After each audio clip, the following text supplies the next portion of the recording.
Hello my dear friends, today we are going to discuss this challenging problem from DC Pandey। और इस question को solve करने के लिए आज हमें पढ़ाई करनी पड़ेगी रोलिंग मोशन के अंदर एक्सेलरेशन और फोर्सेस की। उसके बाद हम इस चैलेंजिंग प्रॉब्लम को सॉल्व कर पाएंगे। क्वेश्चन हमसे कह रहा है find the acceleration of the spherical shell. ये कोई स्फेरिकल सेल है या हॉलो स्फीयर है, if it rolls without slipping.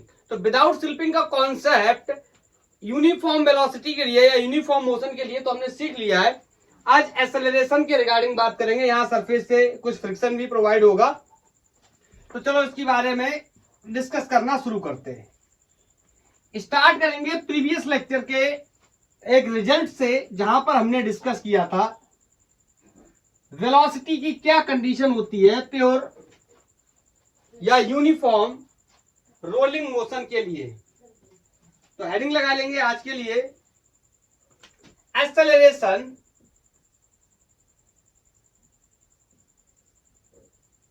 In pure rolling.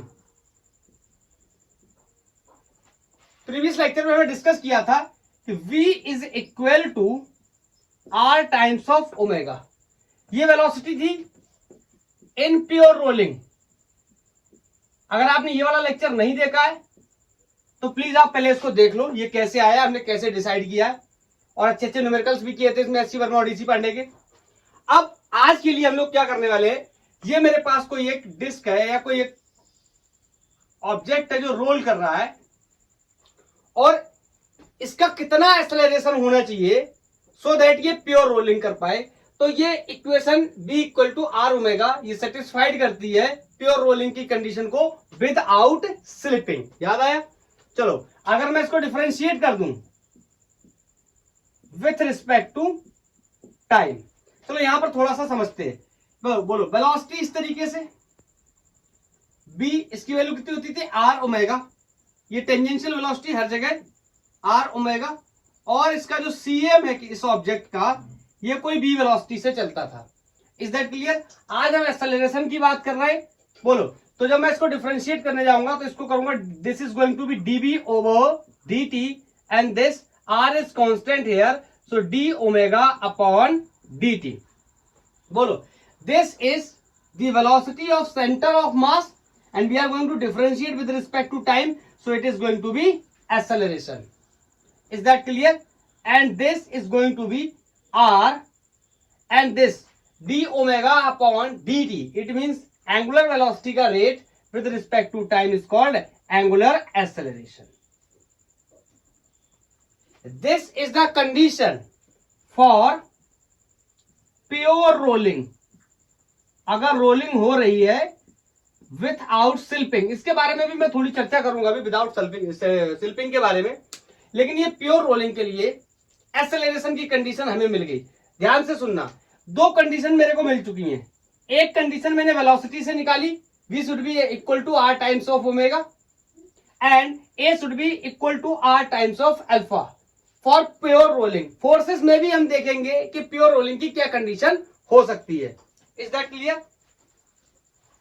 चलो, हाँ, आप चाहो तो इसे AT टेंजेंशियल एक्सेलरेशन के नाम से भी लिख सकते हो। अब समझते हैं फोर्सेस के बारे में। अब अगर एक्सेलरेशन है इट मींस फोर्स है, तो एक्सेलरेशन प्रोड्यूस हुआ होगा, तो फोर्स की बात करते हैं। अगर सबसे पहले मैं आपसे बोलूं फ्रिक्शन फोर्स की बात करते हैं। कोई भी ऑब्जेक्ट जमीन पर चल रहा है या रोल कर रहा है तो ऑफकोर्स वहां पर सरफेस फ्रिक्शन ऑफर करेगा, और सरफेस जो फ्रिक्शन ऑफर करेगा उसके डायरेक्शन को समझने की कोशिश करते हैं। मान लो ये कोई ऑब्जेक्ट है, यहां पर मैं एक कंडीशन लिखने जा रहा हूं, काफी लोग इससे अवेयर होंगे। पहले तो इसके बारे में बता दे रहा हूं, ये ओमेगा वेलोसिटी से घूम रहा है और v वेलोसिटी से चल रहा है, या साथ ही साथ आप ये कह सकते हैं कि एंगुलर एक्सेलरेशन से इस तरीके से घूम रहा है और इसके सेंटर ऑफ मास का एक्सेलरेशन स्मॉल a है। ध्यान से सुनना, मैं अगर यहां पर ये लिख दूं v is greater then r omega, और आर में बोल दूं ये रेडियस है इस ऑब्जेक्ट का, इस बॉडी का। याद आया ये कंडीशन? प्रीवियस लेक्चर में मैंने आपको बताया था if B is greater than R omega it means this is the condition of forward slipping. या फिर मैं यहां पर ये भी कह सकता हूं अगर B is greater than R omega it means A is greater than R alpha. Is that clear? अच्छा एक बात बताओ मुझे, अगर ये कंडीशन फॉलो होती है तो इसका मतलब क्या होता है? इसका मतलब होता है फॉरवर्ड स्लिपिंग। फॉरवर्ड स्लिपिंग और फ्रिक्शन, जब से हमने फ्रिक्शन को पढ़ना शुरू किया है, एक बात फ्रिक्शन के बारे में हम पहले से जानते चले आ रहे, ये क्या करता है? ये टेंडेंसी है या ये सिंपली अपोज करता है रिलेटिव मोशन का। मतलब अगर ऑब्जेक्ट आगे घसीटना चाहता, स्लाइड करना चाहता तो फ्रिक्शन पीछे लगेगा, ऑब्जेक्ट पीछे स्लाइड करना चाहता तो फ्रिक्शन आगे लगेगा। इट ऑलवेज, लिख दूं क्या? It always opposes relative motion। इसकी ये टेंडेंसी होती है रिलेटिव मोशन को क्या करने की? अपोज करने की। अब मेरे को एक बात बताओ, मैंने आपको बताया v is equal to b is greater than R omega, या अगर v is greater than R omega it means a is also greater than R omega. और कंडीशन किसकी? फॉरवर्ड स्लिपिंग की। अगर आपको ये बात नहीं पता है this is the condition of forward slipping या this is the condition of forward slipping, तो आपको पहले प्रीवियस लेक्चर देखना चाहिए। वहां पे मैंने डिसाइड किया था कि मैं कैसे इस बात को बता रहा हूं। फिर भी मैं आपको यहां पर थोड़ा सा बता देता हूं, ध्यान से सुनना। कोई एक ऑब्जेक्ट है जो इस तरीके से घूमते हुए आगे की तरफ जा रहा है और मैंने यहां पर यह बोल दिया है ये सेंटर ऑफ मास की वेलोसिटी इसकी एंगुलर वेलोसिटी आर ओमेगा से ज्यादा है। इसका मतलब क्या है? ये आगे ज्यादा चल रहा है, आगे ज्यादा चल रहा है और घूम कम रहा है, तो इस कंडीशन में क्या होने लगेगी? स्लिपिंग होने लगेगी। नो स्लिपिंग की कंडीशन सबको याद है, v equal to R omega. This is the condition of pure rolling या नो स्लिपिंग। लेकिन अगर ये बड़ा तो आगे ज्यादा चलेगा, मतलब घसीटने लगेगा इस तरीके से। तो बताओ स्लिपिंग होगी फॉरवर्ड डायरेक्शन में, तो फ्रिक्शन कहां आएगा? पीछे की तरफ। Is that clear? बोलो। तो इस कंडीशन में फ्रिक्शन कहां लगा? बैकवर्ड डायरेक्शन में। चलो दूसरे तरीके से समझते, एक और एग्जांपल ले लेते हैं इसका। एक मैंने केस आपको बताया था फॉरवर्ड स्लिपिंग का, दूसरा केस मैंने आपको बताया था बैकवर्ड स्लिपिंग का। चलो इस बात को समझते। Let's say this object has angular velocity omega and velocity of cm is b and you can also say acceleration a and angular acceleration alpha. अब आपको आप बताओ, मैं अगर यहां पर बोल दूं b is less then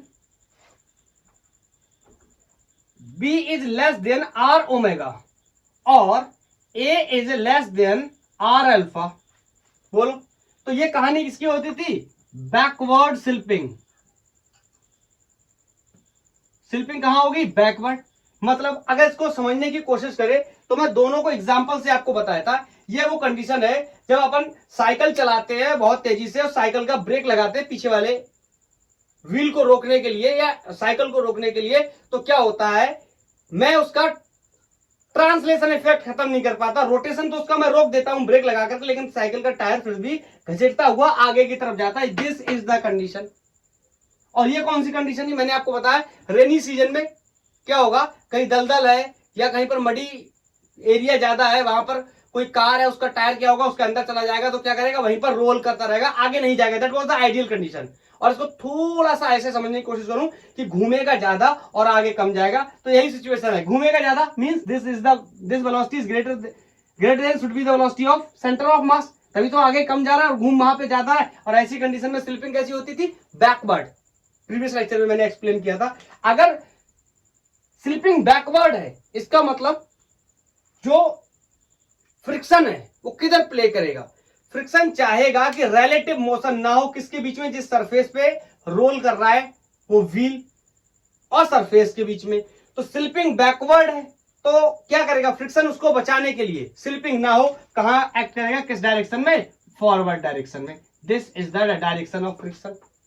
in this case when the slipping is backward the friction will be forward and the friction when slipping is the forward then friction will be backward direction in backward direction। अभी एक और condition की ideal condition की बात कर लेते हैं। अगर मैं आपसे बोलूं इस जगह पे ये तो सेंटर ऑफ मास की वेलोसिटी भी है, तो आपको पता है हर एक पार्टिकल की वेलोसिटी भी होती, तो यहां पर लेट्स से मैंने बोल दिया इसकी वेलोसिटी भी है इस बॉटम मोस्ट पॉइंट की, और इसकी टेंजेंशियल वेलोसिटी आर ओमेगा है, और मैं यहां पर ये बोल दूं v equal to R omega. Is that clear? इसका मतलब a equal to R alpha. बोलो स्लिपिंग किधर होगी? No slipping. ये कंडीशन है किसकी? नो स्लिपिंग की, कोई स्लिपिंग नहीं होगी। क्या फ्रिक्शन होगा नहीं या लगेगा नहीं? लगेगा नहीं। क्या फ्रिक्शन होगा नहीं? फ्रिक्शन तो हमेशा अवेलेबल है, अगर रोड पर कोई गाड़ी चल रही है तो फ्रिक्शन तो ऑलवेज अवेलेबल है, लेकिन एक्ट कब करेगा? When tendency to the relative motion. अगर रिलेटिव मोशन नहीं तो फ्रिक्शन होते हुए भी काम नहीं करेगा। तो यहां पर मैं कह सकता हूं क्या क्या कह सकता हूं? बोलो नो स्लिपिंग। और अगर स्लिपिंग नहीं है तो मैं कह सकता हूं क्या? No friction. बोलो नो फ्रिक्शन का मतलब समझ पाए? क्या फ्रिक्शन अवेलेबल नहीं है? नहीं, friction is available, but friction can not play here because there is the no relative motion between this point and the surface. Is that clear? This is the condition of pure rolling or rolling without slipping. Is that clear? Previous lecture से हम लोग इसको carry करके लेके चले आ रहे हैं। आज मैंने आपको एक बात बताई, प्रीवियस लेक्चर में मैंने ये डिसाइड किया v equal to R omega है तो प्योर रोलिंग है। आज हम लोगों ने ये डिसाइड किया कि a equal to R alpha है तो क्या है? तो भी प्योर रोलिंग है। और अगर मैं यहां पर कह दूं कि फ्रिक्शन होते हुए फ्रिक्शन एक्ट नहीं कर रहा है तो भी ये किसकी कंडीशन है? प्योर रोलिंग की कंडीशन है। This and this is the condition of forward and backward slipping. क्या आप मेरी बात को समझ पाए? ये तो मैंने आपको एक्सप्लेनेशन के तौर पे बताया।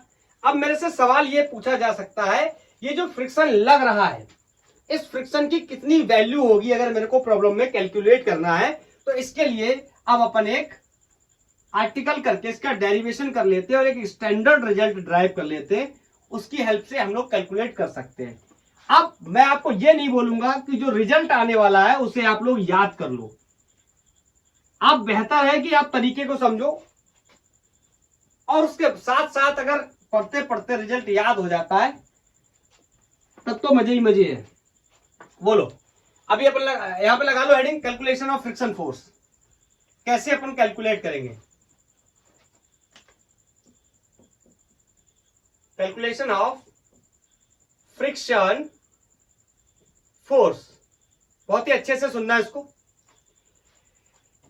ये मेरे पास कोई एक ऑब्जेक्ट है जो कि रोल कर रहा है,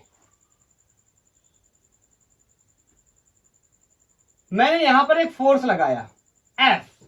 बोलो जब मैं यहां पर फोर्स लगाऊंगा तो यहां पर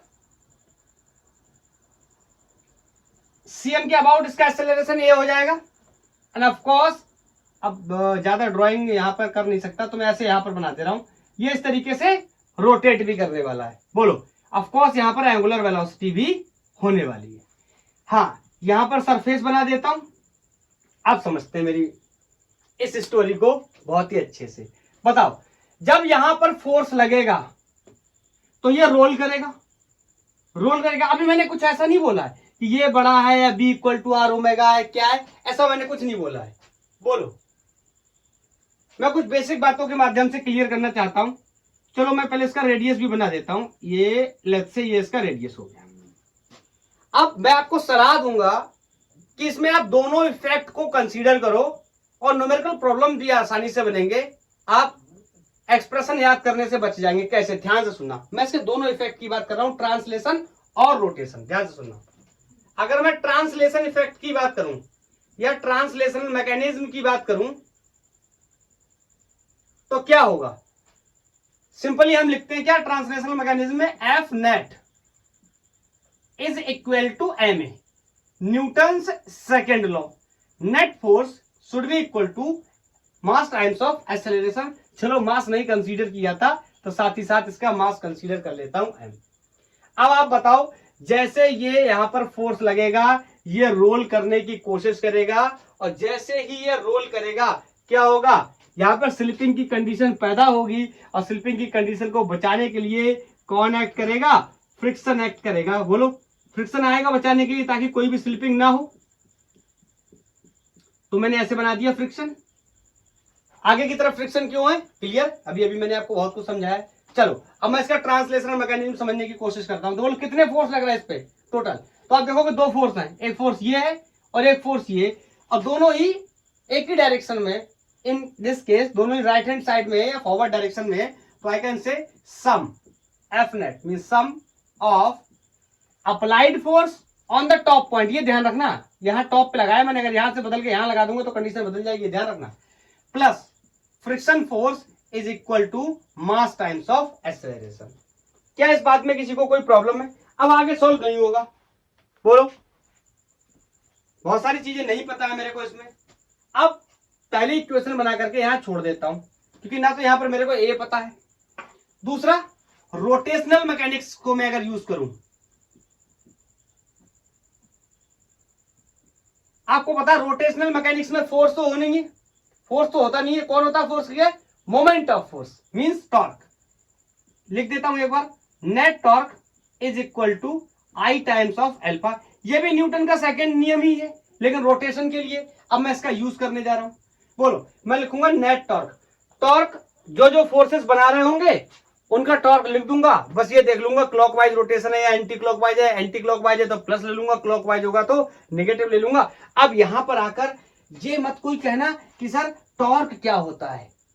अगर ये अगर यहां पर आकर के सवाल कर दिया तो ये बहुत ही प्रॉब्लमेटिक है। रोटेशनल या रोलिंग को हम तभी पढ़ सकते हैं जब हमें ट्रांसलेशन मोशन और रोलिंग मोशन या रोटेशनल मोशन दोनों ही क्लियर है। Is that clear? चलो मैं मान के चलता हूं पता है। अगर आपको नहीं पता है तो आप यूट्यूब पे हेडिंग लगा सकते हैं, टॉर्क बाय गैंगबॉर फिजिक्स। यूट्यूब पे हेडिंग लगा सकते हैं या सर्च कर सकते हैं, बोलो आपको ये लेक्चर मिल जाएगा। चलो अब समझते हैं, अब समझना। बोलो, टॉर्क का बेसिक एक्सप्रेशन क्या होता है? Perpendicular distance into force. कितने फोर्स यहाँ पर अवेलेबल है? एक फोर्स ये है और एक फोर्स ये दोनों ही फोर्सेस इस ऑब्जेक्ट पे काम कर रहे हैं। और मैं इनके टॉर्क को देखने की कोशिश करूं तो ये फोर्स मैंने यहाँ पर रोटेशन भी बना रखा है, इसको इस तरीके से घुमाएगा और ये वाला फोर्स इसको इस तरीके से घुमाएगा। Is that clear? घुमाने में किसी को कोई प्रॉब्लम नहीं होनी चाहिए। मतलब इसका टॉर्क क्लॉकवाइज, इसका टॉर्क एंटी क्लॉकवाइज। तो बोलो दोनों के टॉर्क का summation will be equal to I times of alpha. I is the moment of inertia. आपको पता है यहाँ मास होता है, या मास को अच्छे से बोलूं तो क्या होता है? मास का ही दूसरा नाम इनर्शिया। यहाँ पर इनर्शिया नहीं होता, यहाँ कौन होता है? इनर्शिया का मोमेंट, मोमेंट ऑफ इनर्शिया। यहाँ फोर्स नहीं होता, यहाँ कौन होता है? फोर्स का मोमेंट। चलो अब समझते हैं। इसने क्लॉकवाइज घुमाया, क्लॉकवाइज ओरिएंटेशन को या क्लॉकवाइज टॉर्क को मैं नेगेटिव कंसीडर करता हूं, तो मैंने माइनस का साइन लगा लिया। और टॉर्क क्या होता है? Perpendicular distance into force. तो परपेंडिकुलर डिस्टेंस कितनी है? ये देखो radius, I can say R into F this. और इसके लिए बात करूं तो ये एंटी क्लॉकवाइज है, तो यहां पर क्या ले लूंगा? प्लस। बोलो कौन? Friction force. मैं जानबूझ के एफ आर लिख रहा हूं, मेरे दोनों एफ एक जैसे लगने लगते हैं, दैट्स व्हाई। परपेंडिकुलर डिस्टेंस, तो यहां से ये डिस्टेंस भी परपेंडिकुलर हो जाएगी और will be equal to the radius. So I can say this is the net torque. ऐसे भी तो मैंने यहां नेट फोर्स भी तो निकाला था ना, ऐसे नेट टॉर्क निकाला। This is going to be I times of alpha. Alpha के बारे में भी मुझे एक चीज करनी पड़ेगी। अल्फा आपको मैंने बताया, अगर अल्फा का डायरेक्शन रोटेशन क्लॉकवाइज है तो इसको मैं माइनस लेता हूं, एंटी क्लॉकवाइज है तो प्लस लेता हूं। यहां पर आप क्लियरली देख रहे हो कि अल्फा का डायरेक्शन भी मैंने मेरा रखा है और ये इस तरीके से फोर्स लगेगा, तो रोटेशन कुछ इस तरीके से वो clockwise. I can say this is going to be minus alpha. Is that clear?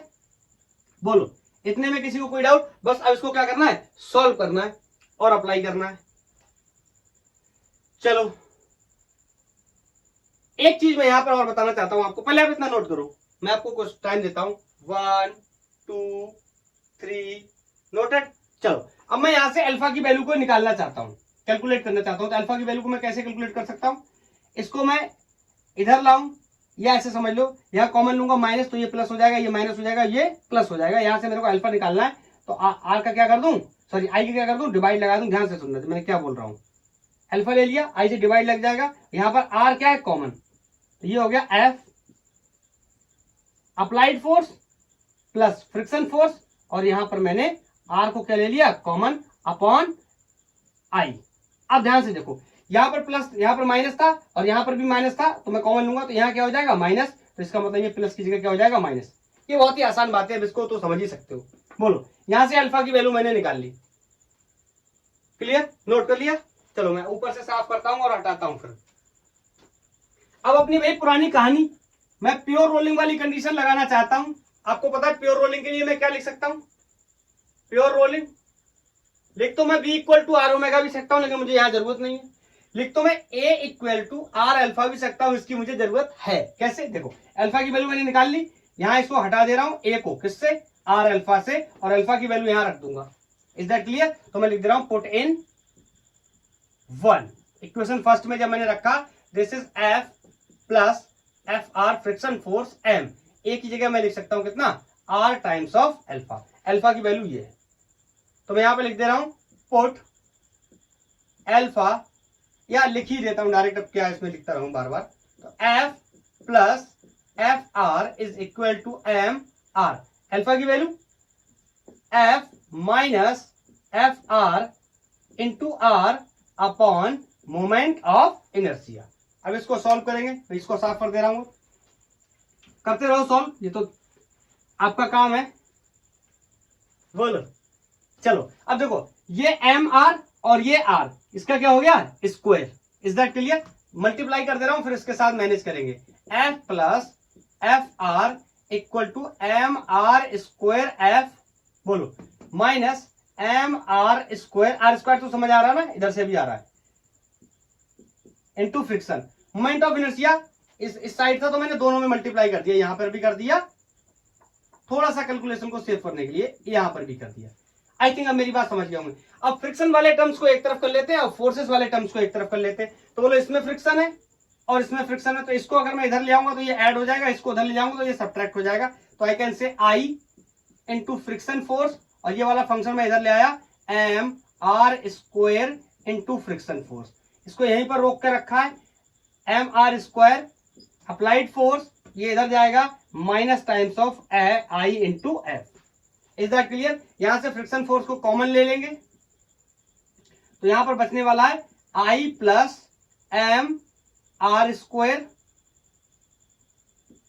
Is equal to, यहां से एफ कॉमन हो जाएगा, तो एम आर स्क्वायर एक ही जैसा लिखते हैं दोनों को ना, तभी अच्छा लगेगा। ये आई है तो यहां पर ऐसे लिख लेते हैं, आई माइनस का है, चलो आप लिख लिया तो लिख ही लेते हैं, एम आर स्क्वायर माइनस आई इंटू एफ। ठीक है, मेरे को फ्रिक्शन फोर्स निकालना है, इसको अपन क्या करेंगे? डिवाइड लगा देंगे। So F R is going to be M R square minus I divide by this I plus M R square multiply by this F. So guys this is the value of friction, इतना friction offer होगा। Okay, इससे मैं calculate कर सकता हूं। हाँ, यहाँ पे छोटी छोटी चीजें, इसको मैं ज्यादा क्या ही बताऊं, बहुत ही पढ़ाई करके आया इसकी। आई क्या है? Moment of inertia. ये कोई भी जो ऑब्जेक्ट होगा जिसका एक्सेस सेंटर से पास कर रहा होगा, प्लेन के परपेंडिकुलर होगा, उसका मोमेंट ऑफ इनर्शिया यहां पर हम पुट कर देंगे। अब चॉइस इज योर्स कि आप इस फॉर्मूले को याद कर लो या मत करो। मैं तो यही रिकमेंड करूंगा आप ट्रांसलेशनल मैकेनिज्म और रोटेशनल मैकेनिज्म दोनों को लगाओ, आपके क्वेश्चंस बनते रहेंगे। आप चाहो तो इसको डायरेक्ट रिजल्ट के तौर पे याद भी कर सकते हो। ओके, तो मैं इसको हटाऊं, एक दो बातें बताना चाहता हूं, और चलो इधर साइड में बताता हूं। आई क्या है? मोमेंट ऑफ इनर्शिया, जैसे कि मैंने अभी आपको बताया। मैं इस आई से रिलेटेड ही आपको एक दो बातें और बताना चाहता हूं। बड़ा ही इंटरेस्टिंग एक बात है। अगर मैं आपसे बोलूं I is equal to M R square, moment of inertia के बराबर है आई, ध्यान से सुनना। जब मैं आई की जगह यहां एम आर स्क्वायर रखने जाऊंगा तो ये पूरा फंक्शन क्या हो जाएगा? जीरो। समझ रहे हो ना? यहां रखूंगा तो ये पूरा फंक्शन क्या हो जाएगा? Zero. It means F R is going to be zero. Friction क्या हो गया? जीरो। क्या फ्रिक्शन अवेलेबल नहीं था? लेकिन उसके बावजूद भी जीरो हो गया। क्यों? मोमेंट ऑफ इनर्शिया मैंने क्या रख दिया? I equal to M R square. ये मोमेंट ऑफ इनर्शिया तुम्हारा पहचाना हुआ नहीं लग रहा? अरे ये रिंग का मोमेंट ऑफ इनर्शिया है, याद आया? I equal to M R square is M O I of a ring. Is that clear? तो मैं आपसे बोलूं ये एक रिंग का मोमेंट ऑफ इनर्शिया है। अगर मैं किसी रिंग को उसके टॉप पर इस तरीके से फोर्स लगाऊं तो फ्रिक्शन होने के बावजूद भी, अवेलेबल होने के बावजूद भी उस पर कोई भी फ्रिक्शन नहीं लगेगा, क्योंकि उसका मोमेंट ऑफ इनर्शिया जब मैं यहाँ इस इक्वेशन में पुट करूंगा तो इस फ्रिक्शन की वैल्यू कितनी हो जाएगी, 0। इसका मतलब रिंग पर कोई भी फ्रिक्शन नहीं लगेगा। बोलो, इस बात को मैं लैंग्वेज में लिख दूं, मैं लिख दूं if F force applied on the top of ring, बोलो क्या होगा, जब मैं रिंग के टॉप पर लगाऊंगा फोर्स,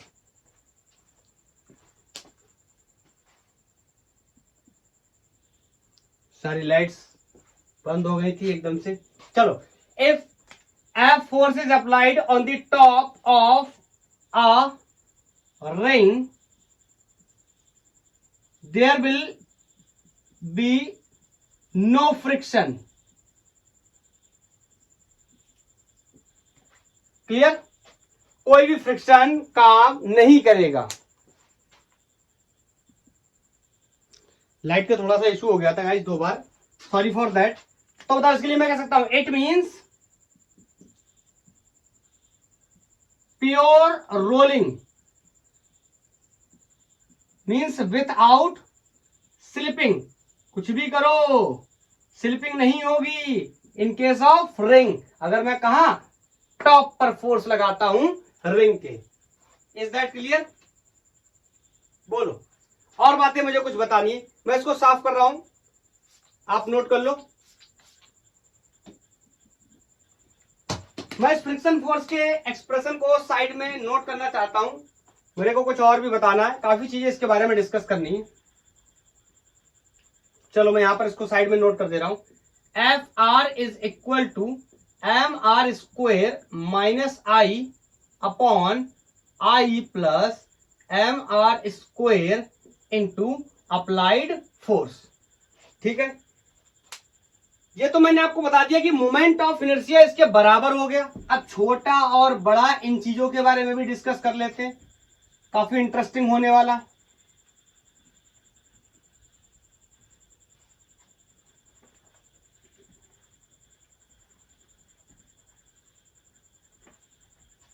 चलो पॉइंट नंबर 2 के बारे में डिस्कस करते हैं। अगर मैं आपसे बोल दूं कि मोमेंट ऑफ इनर्शिया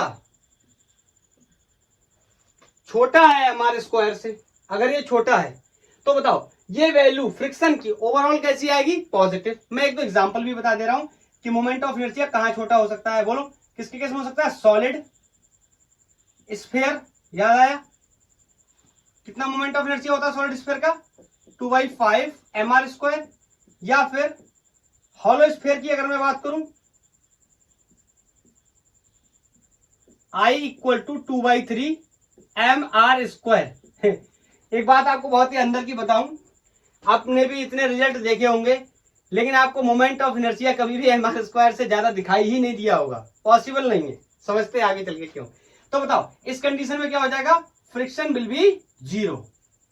बोलो 0 क्या बोल दिया मैंने, 0 नहीं, पॉजिटिव 0 कैसे, अगर I क्या है छोटा, mr² बड़ा, तो ये ओवरऑल वैल्यू सॉल्व होने के बाद कैसी आएगी, पॉजिटिव।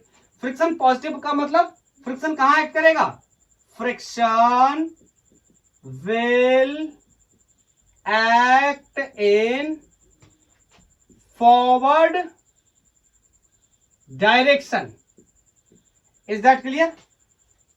कहां एक्ट करेगा फ्रिक्शन, फॉरवर्ड डायरेक्शन में। चलो नेक्स्ट पॉइंट, पॉइंट नंबर 3 समझते। मैं अगर आपसे बोलूं I is greater than mr², ये तो सेम कंडीशन हो गई। I moment of inertia is greater than mr²। बोलो तो फ्रिक्शन अगर ये बड़ा हो गया तो नेगेटिव आएगी value overall, F R will be negative, और फ्रिक्शन कैसा होगा, बोलो कैसे एक्ट करेगा, बैकवर्ड। सबको समझ आ गई ये बात, बैकवर्ड डायरेक्शन। यहां तो एक्ट छूट गया, लिख लेना। चलो लेकिन अगर इस बात को मैं गहराई से समझने की कोशिश करूं तो टेक्निकली ये बात गलत लिखी हुई है। कैसे? मैंने लिखा है कि I is greater than mr²। Moment of inertia किसी भी कंडीशन में mr² से ग्रेटर नहीं हो सकता, सिर्फ एक बार mr² के बराबर हो सकता है, जो कि पहले केस में मैंने बात करी थी रिंग के केस में। तो ऐसी कंडीशन कभी भी नहीं हो सकती। अंडर, क्या बोलूं इसके बारे में, क्या लिखूं, अंडर, ऐसे लिख दूं, under no condition I can greater than mr²। तो सर क्या फ्रिक्शन कभी बैकवर्ड एक्ट नहीं करेगा? अभी तक तो ऐसा ही लग रहा है नहीं करेगा। बोलो हाँ, इस बात के बारे में मैं आपको ये बता दे रहा हूं, ये बात जो है ना मैथमेटिकली तो सही है, लेकिन फिजिकली ये पॉसिबल नहीं है। फिजिकली ये पॉसिबल नहीं है कि मोमेंट ऑफ इनर्शिया ग्रेटर हो जाए। बोलो, तो पांचवा पॉइंट में यहां पर एक स्पेशल पॉइंट मेंशन करने जा रहा हूं। बोलो, मैं लिखने जा रहा हूं, ध्यान से सुनना। Either friction will act in forward direction और नो फ्रिक्शन। समझे इस बात को? या तो फ्रिक्शन आगे की तरफ ही लगेगा या फ्रिक्शन होगा ही नहीं। सर क्या ये बात सारी कंडीशन के लिए है? ना, ये क्या फ्रिक्शन कभी बैकवर्ड नहीं लग सकता? लगेगा, मैं आपको बताऊंगा अभी। लेकिन इस कंडीशन को हम जस्टिफाई कैसे कर रहे हैं, क्या कंडीशन, में दोबारा से रिपीट कर दे रहा हूं ताकि आपको कोई भी कंफ्यूजन ना हो। अगर फोर्स टॉप पे लग रहा है इस तरीके से, किसी भी ऑब्जेक्ट के टॉप पे फोर्स लगता है और इस तरीके से फ्लैट सरफेस है, surface should be flat, incline नहीं होना चाहिए, फ्लैट सरफेस है और टॉप पे फोर्स लगता है, तो एक ही कंडीशन पैदा होगी, या तो फ्रिक्शन फॉरवर्ड लगेगा या फिर फ्रिक्शन नहीं लगेगा। क्या आपको ये बात समझ आई? Is that clear? चलो, तो क्या ऐसा होगा कि फ्रिक्शन कभी भी बैकवर्ड डायरेक्शन में पॉसिबल नहीं है? क्या ये बात सही है? नहीं है, बात सही नहीं है। क्या फ्रिक्शन बैकवर्ड डायरेक्शन में एक्ट करेगा in case of rolling? Yes. कैसे? चलो समझते हैं इसको। मैं आपको दो एग्जांपल से समझाता हूं ये बात। Try to feel it. Okay, काफी अच्छा प्रॉब्लम है इसमें, जेईई मेंस और एडवांस में काफी कंफ्यूजन क्रिएट करता है इसके अंदर और कई बार सवाल पूछे जाते हैं। मैं आपसे बोलूं, क्वेश्चन ही लिख दे रहा हूं, is friction possible in backward direction in rolling? क्या पॉसिबल है? तो of course answer will be yes. कैसे समझते हैं? मेरे पास ये कोई एक ऑब्जेक्ट है जो कि इंक्लाइंड प्लेन पे रोल कर रहा है, इंक्लाइंड प्लेन से रोलिंग करते हुए नीचे की तरफ आ रहा है। समझते हैं? मैं बोल देता हूं ये इस तरीके से अल्फा एंगुलर एक्सेलरेशन से चल रहा है और फॉरवर्ड डायरेक्शन में इसके पास कुछ इस तरीके से ये एक्सेलरेशन है। बोलो, अब आप मेरे को एक बात बताओ, ये घूम रहा है और नीचे की तरफ आ रहा है और रोल करते हुए। जल्दी से इसके फ्री बॉडी डायग्राम की बात कर लेते हैं। ये एंगल अगर थीटा, बोलो इसका मास, सॉरी वेट mg, ये परपेंडिकुलर नीचे की तरफ, कंपोनेंट जल्दी से बना ले रहा हूं, ये हो गया mg cos थीटा। इस सिचुएशन में आके यहां कोई ये नहीं पूछ सकता mg cos थीटा कैसे आ गया, बहुत आगे आ चुके हैं हम, mg cos थीटा के बारे में अब डिस्कस नहीं कर सकते। ये नॉर्मल रिएक्शन। बोलो, ये mg cos थीटा, तो इसका दूसरा कंपोनेंट कुछ इस तरीके से आएगा, that will be mg sin theta. अब आप अगर इसको ध्यान से देखोगे तब आपको समझ आएगा, यहां पर ऑब्जेक्ट को ट्रांसलेशन मोशन करवाने के लिए एक फोर्स रिस्पॉन्सिबल है जो कि वेट का mg sin थीटा कंपोनेंट है, और कोई फोर्स यहां पर इस तरीके से रिस्पॉन्सिबल नहीं है, अवेलेबल नहीं है। लेकिन ये फोर्स क्या करेगा? ध्यान से समझो, 1 सेकंड के लिए ऐसा मान लो कि ये ऑब्जेक्ट रोल नहीं कर रहा है, यहां पर रखा हुआ है, तो इसके साथ क्या होगा, इसके साथ क्या होगा, आप कहोगे mg sin थीटा इसको नीचे की तरफ लेके आएगा। मैं पूछना चाहता हूं घसीट कर लेकर आएगा या रोल करा कर लेकर आएगा? मैंने बोल दिया ना, 1 सेकंड के लिए आप ऐसा मान लो कि यहां पर रोलिंग नहीं हो रही है, तो आंसर विल बी ये स्लाइड करके नीचे की तरफ आएगा। और बोलो जब ये स्लाइड करेगा तो फ्रिक्शन तुरंत एक्ट करेगा ना, क्योंकि ये रफ सरफेस है, फ्रिक्शन एक्ट करेगा। फ्रिक्शन क्या चाहेगा, कोई रिलेटिव मोशन ना हो, तो ये स्लाइड करेगा नीचे की तरफ, तो फ्रिक्शन एक्ट करेगा ऊपर की तरफ, इस तरीके से। बोलो दिस इज द डायरेक्शन। बोलो ऑब्जेक्ट कहां मूव कर रहा है, नीचे की तरफ, और फ्रिक्शन कहां लग रहा है, ऊपर की तरफ। इसका मतलब क्या ये बैकवर्ड डायरेक्शन में है? यस ऑफ कोर्स, ये बैकवर्ड डायरेक्शन में काम कर रहा है।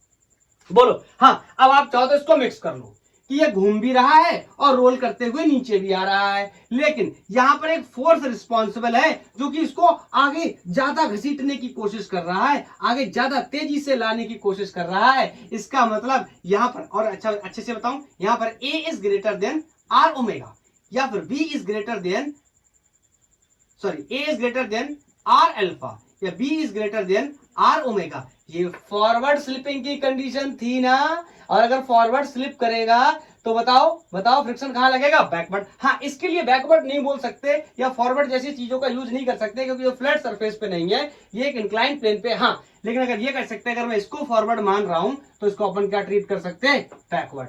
तो क्या समझ गए, क्या फ्रिक्शन कभी बैकवर्ड नहीं लगेगा? लगेगा बिल्कुल, जब भी इंक्लाइन प्लेन पे रोलिंग की बात होगी। नेक्स्ट लेक्चर में इसके बारे में हम डिटेल में डिस्कस करेंगे, क्या एक्सेलरेशन होगा, क्या फोर्सेस होंगे एंड ऑल। आज के लिए इतना बताने की कोशिश कर रहे हैं कि फ्रिक्शन बैकवर्ड एक्ट करेगा।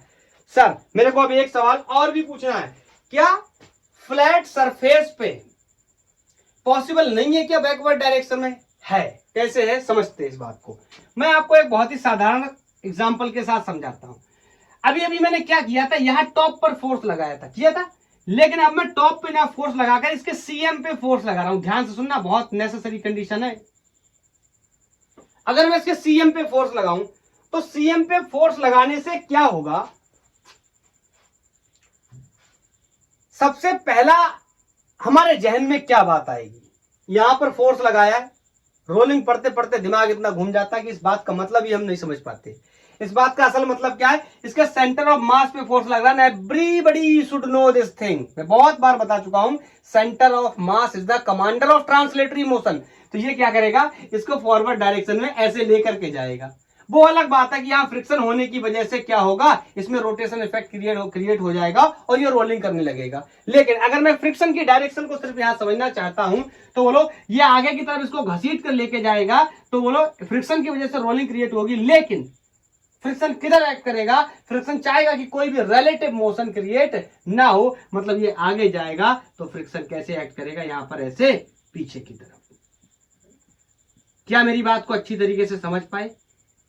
मैंने अभी अभी आपको एक कंडीशन बताई थी, मैंने कहा था कि अगर यहां टॉप पे लगेगा फोर्स तो फ्रिक्शन कभी भी बैकवर्ड डायरेक्शन में पॉसिबल नहीं है।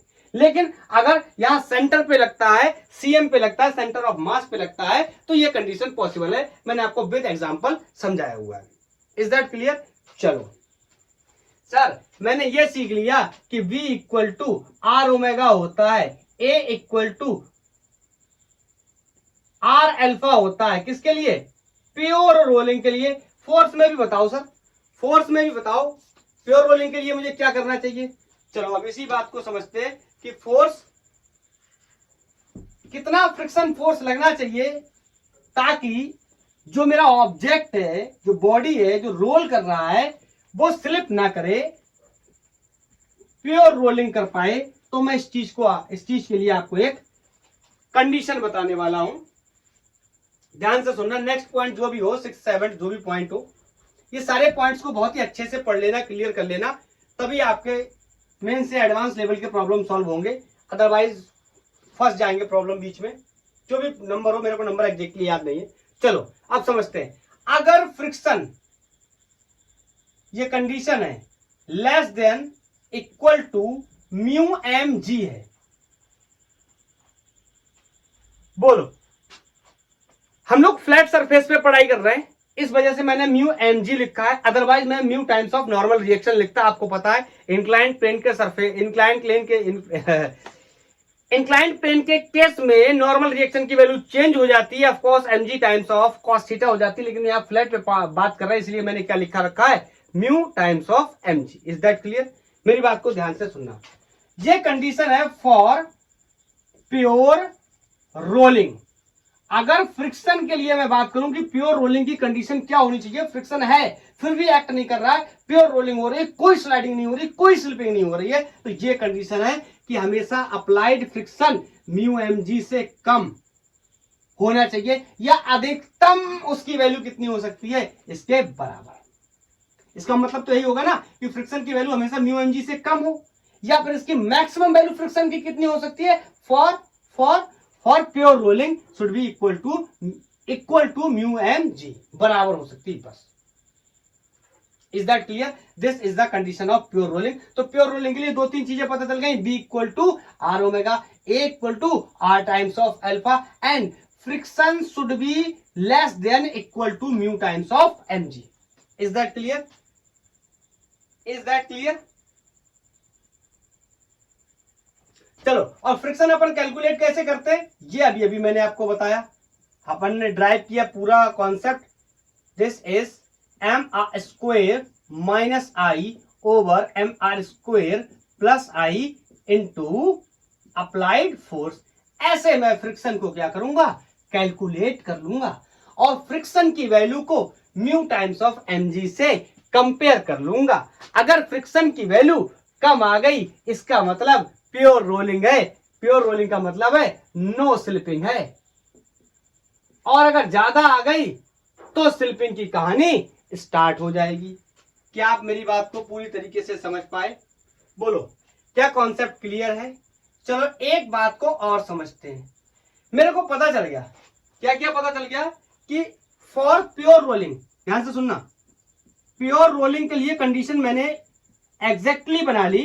कंडीशन हो गई मेरी प्योर रोलिंग की, v equal to R omega, everybody is agree with that, a should be also equal to r times of alpha, everybody is also agree with this condition, and friction should be less than equal to mu mg, ये condition भी हो गई।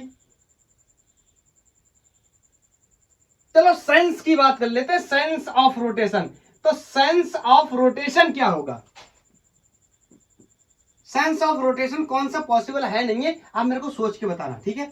ये इस तरीके से body roll कर रही है, इसका एक्सेलरेशन ये एंगुलर इस तरीके से है, और ये कुछ इस तरीके से मूव कर रहा है, और ये ऑफ कोर्स सरफेस पे रखा हुआ है, हवा में तो नहीं उड़ सकता ना, बोलो।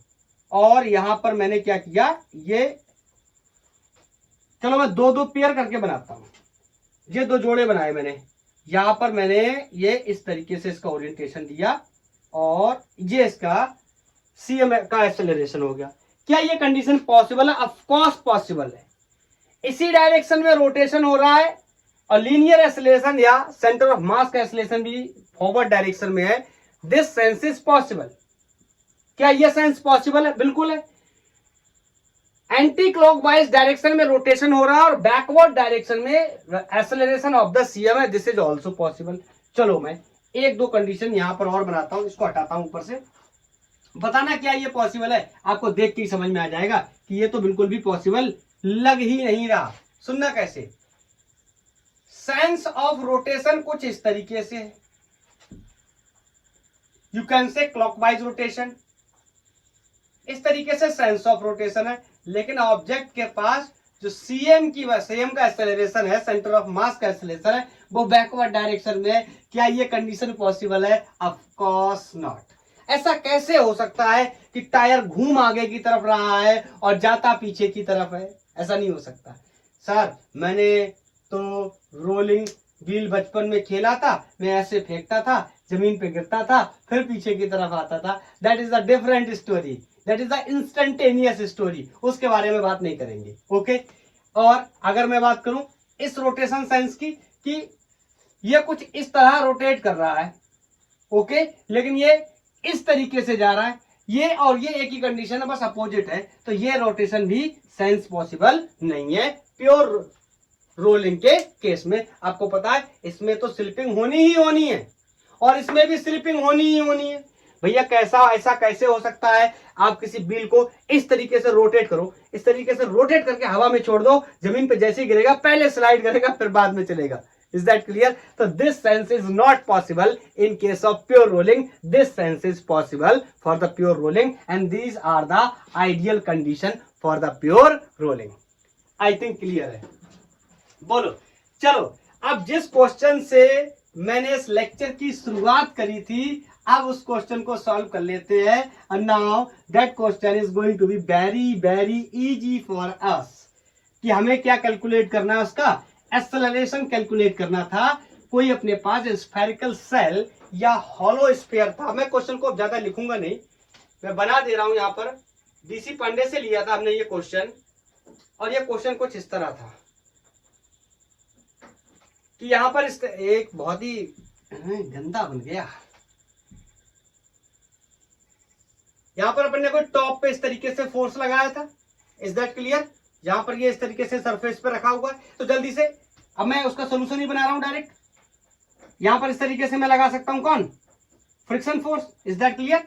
ये हो गया इसका सेंटर, ये उसकी हो गई रेडियस। बोलो क्लियर है? और ये कोई हॉलो स्फीयर है या स्फेरिकल सेल है। It means moment of inertia भी खुल गया मेरे लिए, और मोमेंट ऑफ इनर्शिया की वैल्यू मेरे लिए यहां पर ईजी हो गई। 2/3 mr² is the moment of inertia of hollow sphere. बोलो सबको पता है ये बात? लिख देता हूं भाई बात। Find the acceleration of spherical shell. कैसा? Without slipping. कोई भी स्लीपिंग नहीं है। चलो मैंने बताया था चाहो तो आप डायरेक्ट एक्सप्रेशंस का इस्तेमाल कर लो, मैंने आपको निकाल करके दिखाए थे। फ्रिक्शन का एक्सप्रेशन लगा लो और उसका एक्सप्रेशन लगा लो, या फिर ट्रांसलेशन मैकेनिज्म को अगर मैं पहले फॉलो करता हूं, जैसे मैंने रिजल्ट को ड्राइव किया था वैसे ही मैं अगर यहां पर भी करूं तो ये इस तरीके से कुछ चल रहा होगा और यहां पर ये इस तरीके से कुछ घूम भी रहा होगा। ओके चलो अब बताओ कितने फोर्स लग रहा है? Of course friction, applied force and friction force दोनों की डायरेक्शन सेम है, will be equal to mass times of acceleration. Equation 1। ठीक है, जल्दी से ट्रांसलेशन तो हो गया। रोटेशनल इसकी मैकेनिज्म को समझ लेते हैं। तो रोटेशनल मैकेनिज्म के लिए मुझे टॉर्क की जरूरत पड़ेगी। रोटेशनल मैकेनिज्म का मतलब net torque should be equal to I times of alpha. Translation mechanics का मतलब net force should be equal to mass times of acceleration. तो यहां पर जल्दी से टॉर्क को समझ लेते हैं। ये वाला फोर्स इसको इस तरीके से घुमाएगा, ये वाला फोर्स इसको इस तरीके से घुमाएगा। फोर्स बोल रहा हूं मैं, या फोर्स और डिस्टेंस का जो प्रोडक्ट है, जो टॉर्क है, वो इसको इस तरीके से घुमाएगा क्लॉकवाइज ओरिएंटेशन में और ये एंटी क्लॉकवाइज ओरिएंटेशन में। एंड ऑफ कोर्स अल्फा कैसा लेने वाले? नेगेटिव, क्योंकि सेंस कैसा है? क्लॉकवाइज। चलो जल्दी से लिख लेते हैं। इसका टॉर्क लिखूं क्या? टॉर्क क्या होता है? Perpendicular distance into force. तो ये हो गई मेरी परपेंडिकुलर डिस्टेंस फोर्स से, ये देखो परपेंडिकुलर डिस्टेंस। और कैसा लेंगे? पॉजिटिव, क्योंकि कैसा घुमा रहा है? Anti clockwise. तो फोर्स इनटू परपेंडिकुलर डिस्टेंस। अब देख लेते हैं पहले इसका, तो नेगेटिव ले लेते हैं क्योंकि ये क्लॉकवाइज ओरिएंटेशन है। तो ये क्या हो गया? Applied force. इसलिए मैं यहाँ पर आर लगा के रखता हूँ जानबूझ के, नहीं तो मेरे दोनों एफ एक जैसे हो जाते हैं। बोलो ये हो गया एफ, ये परपेंडिकुलर डिस्टेंस कितनी हो गई? R. And moment of inertia तो खुला हुआ है ना, इसके लिए आई अल्फा लिखते थे। चलो एक लाइन लिख दे रहा हूं, आई अल्फा। बोलो तो यहां से मैं लिख सकता हूं F friction minus applied force, और यहां से आर को मैंने क्या कर लिया? कॉमन कर लिया। ओके, यहां moment of inertia of solid sphere, sorry hollow sphere, सबको पता है 2/3 mr²। बोलो इज दैट क्लियर?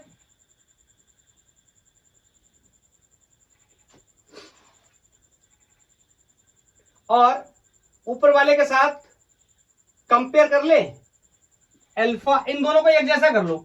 या तो यहां से हटा के ए इक्वल टू आर अल्फा रख दो, या तो यहां पे हटा के, इसकी बात कर रहा हूं मैं, A equal to R times of alpha होता है, तो एक जगह हटा देंगे ताकि हमारे लिए सॉल्व करना क्या हो जाएगा? इजी हो जाएगा। तो यहां पर अल्फा की जगह मैं क्या रख सकता हूं? A upon R. तो यहां पर मैं लिख देता हूं ए अपॉन आर।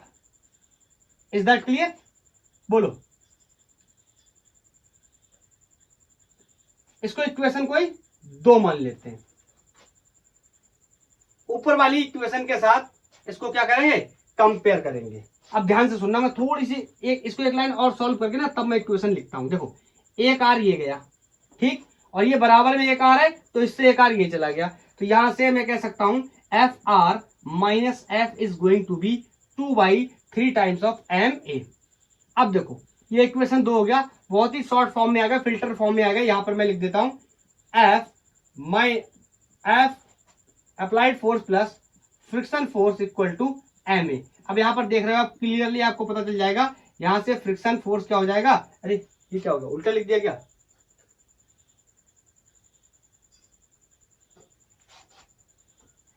कौन एलिमिनेट हो रहा है, ये एलिमिनेट हो रहा है, इसको हटा देते हैं, ठीक है। अब यहां पर फ्रिक्शन फोर्स की वैल्यू मेरे हाथ में आ जाएगी और इसकी वैल्यू मैं लिख सकता हूं 2 times of F R is equal to, बोलो ये इनमें से एन ए कॉमन हो जाएगा, ये हो गया 1 प्लस 2/3,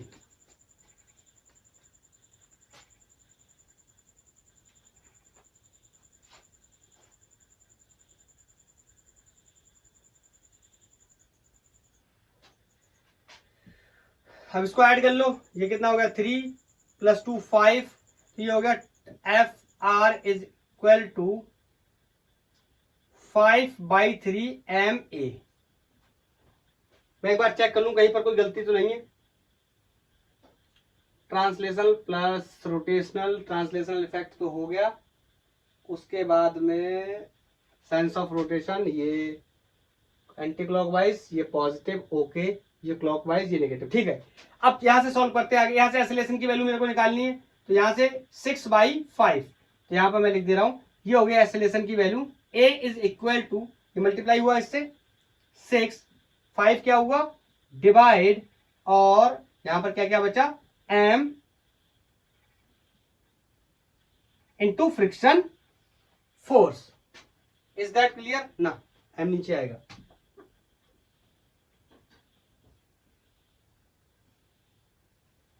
ठीक है। तो ये हमारा क्वेश्चन था, इसके बारे में हमें बताना था। इसमें एक चीज की गड़बड़ी हो गई है, गड़बड़ी क्या हो गई, यही मैं सोच रहा था बार बार। ये जो ओरिएंटेशन है ना, इसका जो रोटेशन, ये यहां पर मुझे माइनस लेना चाहिए था। एक सेकंड, अभी ठीक कर लेते, इसको हटा ही देता हूँ, पूरे हटा देता हूँ, फिर चेक कर लेते दोबारा से। फ्रिक्शन फोर्स का एलिमिनेट होना चाहिए था, जो कि हो भी जाएगा। बोलो अब यहां पर आप ध्यान से देखोगे तो मैं इस इक्वेशन को अगर सही से लिखूंगा, यहां से माइनस कॉमन लूंगा, तो ये अप्लाइड फोर्स पॉजिटिव हो जाएगा और फ्रिक्शन फोर्स नेगेटिव हो जाएगा। माइनस कॉमन ले लिया तो ये प्लस का था, माइनस का हो जाएगा, ये माइनस का था तो ये प्लस का हो जाएगा, is equal to I times of alpha. Clear, यही प्रॉब्लम हो गई थी, मैं सोच रहा था पता नहीं क्यों नहीं एलिमिनेट हो रहा है। अब बहुत आसान है मेरे लिए, मैं इसको लिख सकता हूं, यहां पर मैंने आर को क्या कर लिया कॉमन, ठीक है, R F minus F R is equal to moment of inertia 2/3, अभी तो कर ही चुके हैं, जल्दी से कर देता हूं, एम आर स्क्वायर, और यहां से अल्फा की जगह ए अपॉन आर, एक आर से एक आर गया, ये बचा हुआ आर इससे चला गया, ठीक है ना। अभी हो गया ये F minus F R is equal to 2/3 M. Equation number 2 एक के साथ कंपेयर करेंगे, F minus F R is equal to M A, तो ये एलिमिनेट हो गया, बस यही मिस्टेक हो रही थी। तो यहां से ये हो गया 2f इज इक्वल टू, ये तो अभी अभी जोड़ा ही था ना हम लोगों ने, तो 6/5 लिख दूं डायरेक्ट, कोई प्रॉब्लम तो नहीं है, एम ए। बोलो तो यहां से एक्सेलरेशन की वैल्यू 6/5 नहीं,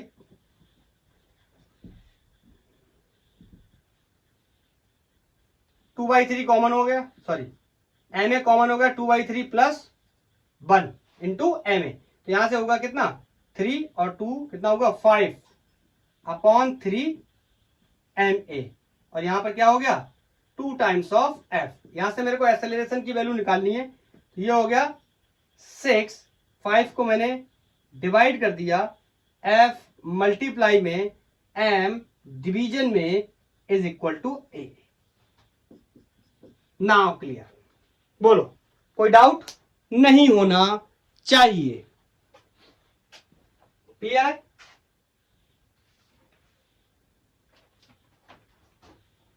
चलो नेक्स्ट क्वेश्चन, एक क्वेश्चन मैं इस तरीके से ले लेता हूं कि सेंटर पे फोर्स लगाता हूं, ताकि टॉर्क जब आप निकालने जाए तो कोई गलती ना हो। जैसे मेरा बाई मिस्टेक मैंने अल्फा को प्लस की जगह माइनस की जगह प्लस ले लिया, तो क्या होगा।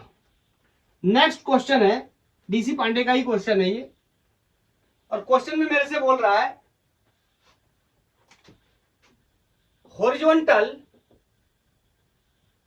Force F acts on a sphere at its center.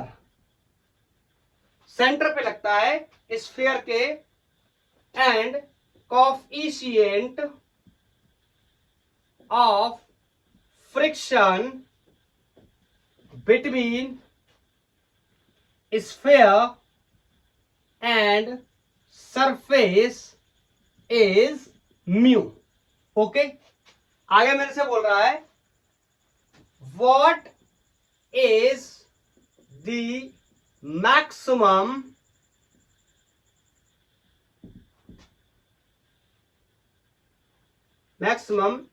Value of F. ध्यान से सुनना, इतने क्वेश्चन के बाद थोड़ी सी जो बात इसने बोली उससे कहानी पूरी बिगड़ अलग हो जाएगी। विथआउट स्लिपिंग, अब स्लिपिंग नहीं चाहिए मुझे स्लिपिंग नहीं चाहिए। फोर्स लगाना है एफ, कहां पे, सेंटर पे, किसी स्फीयर के। ये डीसी पांडे का प्रॉब्लम है, ठीक है। बोलो, तो आप इस क्वेश्चन को नोट कर लो, 1 2 3 नोटेड। मेरे को तो पता है कौन सी कंडीशन है फ्रिक्शन की जिसमें नो स्लिपिंग होती है, less than equal to mu times of M G. चलो अब मैं इसका सोल्यूशन बनाता हूं, आप चाहो तो पॉज करके ट्राई कर सकते हो। 1 2 3 ट्राई। ओके, चलो यहां पर मैंने एक फोर्स लगाया, ये एफ, ठीक है, और ये हो गया इसका रेडियस। अब बताओ फ्रिक्शन कहां एक्ट करेगा। सबसे पहला सवाल, ऐसे एक्ट करेगा ना। अभी अभी मैंने ये केस आपको एक्सप्लेन भी किया था। सेंस ले लो, इस तरीके से ये रोटेट कर रहा है। बोलो, बना लेते हैं इक्वेशन ट्रांसलेशन की। पहले ट्रांसलेशन मोशन की शॉर्ट में जल्दी से लिख देता हूं। ट्रांसलेशन मोशन, बोलो ये फोर्स एफ, ये वाला फोर्स क्या जोड़ू ना, घटेगा, बैकवर्ड है, उल्टी डायरेक्शन में। बोलो equal to mass times of acceleration. आप इसका कोई एम मास मान लो, और ये मान लो कोई ए एक्सेलरेशन से एक्सेलरेट कर रहा है, एम ए। बोलो रोटेशनल इक्वेशन की बात करूं, अगर मैं रोटेशनल मैकेनिक्स की बात करूं, तो बोलो कौन कौन फोर्स है। एक ये फोर्स है और एक ये फोर्स है। तो बताओ टॉर्क एक ये बनाएगा और ये बनाएगा ना, गलत हो गया। मैंने आपको बहुत बार बताया टॉर्क क्या होता है। टॉर्क क्या होता है, आई टाइम्स ऑफ अल्फा। आई क्या होता है, मोमेंट ऑफ इनर्शिया। हम किसके बारे में बात कर रहे हैं, moment of inertia from the CM perpendicular to its plane. तो बोलो ये तो सेंटर ऑफ मास से ही पास कर गया ना, ये वाला फोर्स। याद आया। तो इस फोर्स का कोई भी इस फोर्स का कोई भी रोटेशन इफेक्ट नहीं होगा, टॉर्क नहीं होगा, क्योंकि ऐसे फोर्स जो एक्सिस ऑफ रोटेशन से पास कर जाते हैं उनका कोई भी टॉर्क नहीं होता। याद आया। अगर आपको इसमें डाउट है तो आप यूट्यूब पे टाइप कर सकते हैं टॉर्क बाय गैंगवार फिजिक्स, आपको लेक्चर मिल जाएगा और पता चल जाएगा कौन कौन फोर्स टॉर्क बनाएंगे और कौन कौन से फोर्स टॉर्क नहीं बनाएंगे। एक मैंने रसनिक हैलिडे का एग्जांपल लिया है चेक पॉइंट के लिए, आप वहां पे जाके देख सकते हैं, पढ़ाई कर सकते हैं उसकी। बोलो, तो चलो जल्दी से मैं इसके बारे में लिख देता हूं। ऑफकोर्स ये सॉलिड स्फीयर है, तो 2/5 mr², इसका मोमेंट ऑफ इनर्शिया हो गया। अब तो रोटेट, देखो अब साइंस की जरूरत ही नहीं है। अगर आप इसको ऐसे घुमाओगे तो अल्फा माइनस का लोगे तो ये टॉर्क भी माइनस का हो जाएगा, तो माइनस से माइनस एलिमिनेट हो जाएगा। इसलिए मैंने दोनों को एक जैसा लिख लिया, चाहे माइनस लिख लो चाहे प्लस लिख लो। Is that clear? ओके, चलो अब अल्फा को भी मैं जल्दी से एलिमिनेट कर देता हूं। यहाँ A equal to R times of alpha होता है।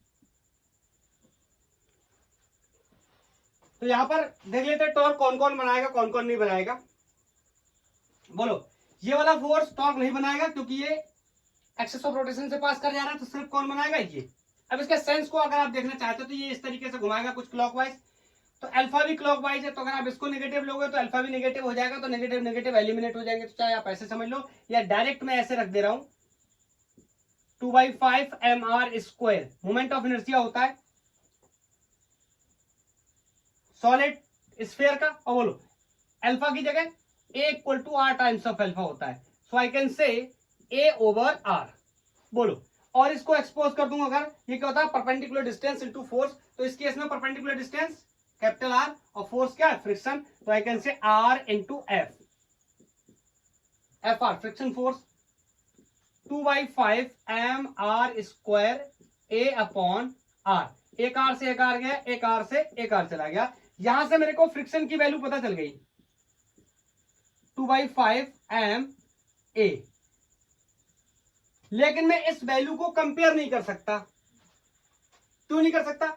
आपने जो कंडीशन पढ़ी थी friction should be less than और equal to mu M G, तो यहां पर तो मेरे को म्यू एम जी जैसी चीजें चाहिए, मेरे को पहले क्या निकालना पड़ेगा, फोर्स निकालना पड़ेगा। बोलो, तो यहां से मैं एक्सेलरेशन, या यहां से मैं क्या करता हूं, इस एफ आर को उठा के यहां रख देता हूं, यहां से मेरे को एक्सेलरेशन मिल जाएगा। तो जल्दी से करते हैं, पुट इन 1, यहां पे मैंने रखा एफ माइनस एफ आर की जगह 2/5 M A is equal to M A, ये माइनस का है, इधर जाके ऐड हो जाएगा, तो यहां से एफ इक्वल टू 2/5 में एक जुड़ेगा, तो ये हो जाएगा 7/5 एम ए, यहां से A equal to 5f upon 7 m is equal to ए।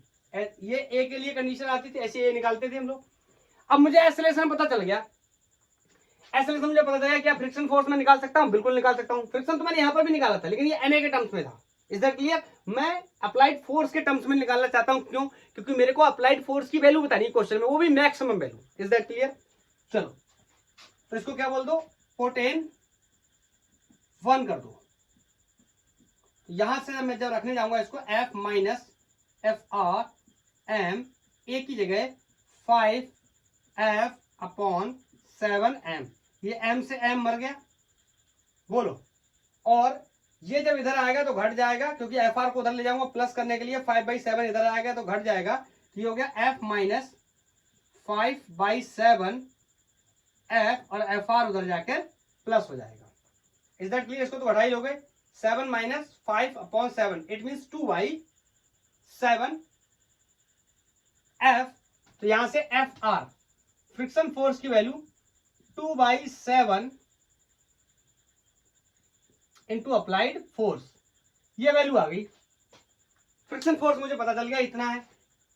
अब मुझे ये देखना है, इसको अपनी कंडीशन के साथ कंपेयर करके फोर्स की वैल्यू को कैलकुलेट कर लेना। इसको अपनी कंडीशन के साथ कैसे कंपेयर कर सकते? मुझे पता है, for no slipping, no slipping के लिए क्या कंडीशन होती थी, friction force should be less than और equal to mu times of M G, flat surfaces के लिए। याद आया? यहां पर मेरे को वैल्यूज की पता है, 2/7 into applied force should be equal to less than mu M G. इसको इधर भेजूंगा तो F should be equal to less than 7/2, पलट के उल्टा हो जाएगा, म्यू एम जी। तो ये आ गई फोर्स की एक जनरल वैल्यू। लेकिन मेरे को जनरल वैल्यू नहीं चाहिए, मेरे से कह रहा है फोर्स मैक्सिमम कितना हो, ताकि यहां पर कोई भी स्लिपिंग पैदा ना हो। तो मैक्सिमम फोर्स कितना हो सकता है? इस फोर्स की वैल्यू हमेशा इस वैल्यू से क्या होनी चाहिए, कम, और अधिकतम इसके बराबर हो जाए। बस यही तो कंडीशन हो सकती ना। तो एफ मैक्स क्या हो जाएगा, should be equal to 7/2 mu M G. Is that clear? तो ये रहा वो मैक्सिमम फोर्स जिसके लिए हम लोग कैलकुलेट कर रहे थे इस पर्टिकुलर प्रॉब्लम में। अब चूंकि लेक्चर की लेंथ काफी हो रही है, मेरे को वैसे टॉपलिंग के बारे में भी बताना था, लेकिन मैं सोच रहा हूं उसका मैं एक कोई शॉर्ट लेक्चर बना करके कुछ 15 से 30 मिनट का मैं अपलोड कर दूंगा, उसको आप वहां से देख लेना। मैं इस लेक्चर को यहां पर अब कंप्लीट करना चाहता हूं बाय अ होमवर्क क्वेश्चन। ये जेईई मेंस का प्रॉब्लम है, 2014 में आया हुआ क्वेश्चन है, और मेरे से बोल रहा है, कह रहा है कि a homogeneous solid cylinder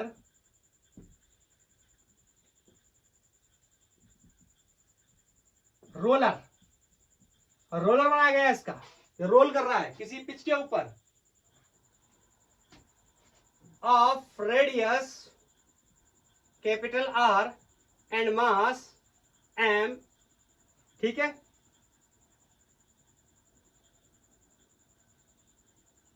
is pulled on a cricket pitch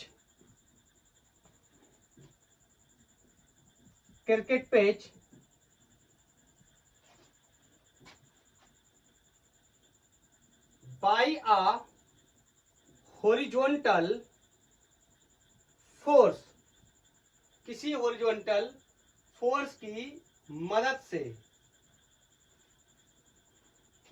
तो आपने बताना है assume the angular acceleration of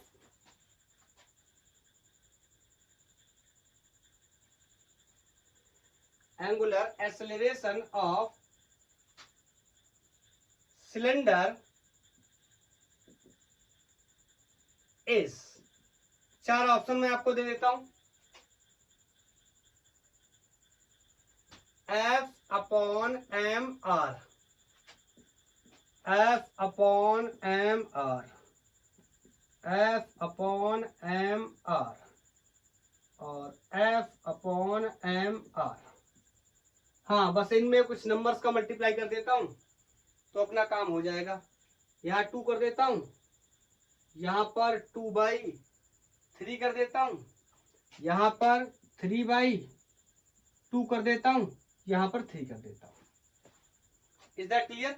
ये क्वेश्चन जेई 2014 में आया हुआ है और आपने इसको बताना, मैं एक बार इसकी लैंग्वेज चेक कर लूंगा। होमोजीनियस सॉलिड सिलेंडर रोलर लिखा हुआ है, ये roller of radius R and mass M is pulled on a cricket pitch by a horizontal force, ठीक है। Assume the angular acceleration of cylinder. Angular acceleration of cylinder आपको बताना है कितना है, काफी इजी क्वेश्चन होने वाला है इतनी बड़ी पढ़ाई पढ़ने के बाद। तो बोलो, ये क्वेश्चन का आंसर सारे लोग मुझे देने वाले हैं और जो टॉपलिंग की बात है मैं उसको नेक्स्ट लेक्चर में बता दूंगा, कुछ एक छोटा वीडियो 15, 20, 30 मिनट का बना करके। वैसे मैं इसी में करवाने वाला था लेकिन लेंथ बहुत ज्यादा हो रही है। तो आज के लिए इतना ही। थैंक यू, धन्यवाद। पढ़ाई करते रहिए।